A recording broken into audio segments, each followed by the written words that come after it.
To understand how those treatments might work in the real world in the NHS, we looked at all patients who were screened by our COVID medicines delivery unit over a 9-week period and looked at their outcomes and characteristics. What we found is that the overall rates of hospitalisation and death from COVID-19 were lower than those reported in the previous studies. However, we also found that patients who didn't accept treatment were more likely to come from a deprived area than those that did, and we're not sure of the exact reasons for that.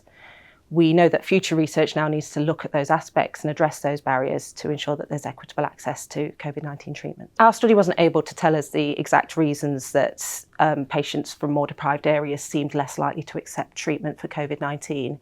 However, it does fit with other reports that patients from more deprived areas tend to access healthcare differently to those from more affluent areas. There are lots of potential reasons, which could include differences in understanding of what drugs are available, differences in how people convey or perceive their symptoms, and also practical aspects like transport, childcare, and getting time off work. However, it's really important now for us to look at those potential barriers and address them so that we can make sure that everyone has access to the treatment that they need.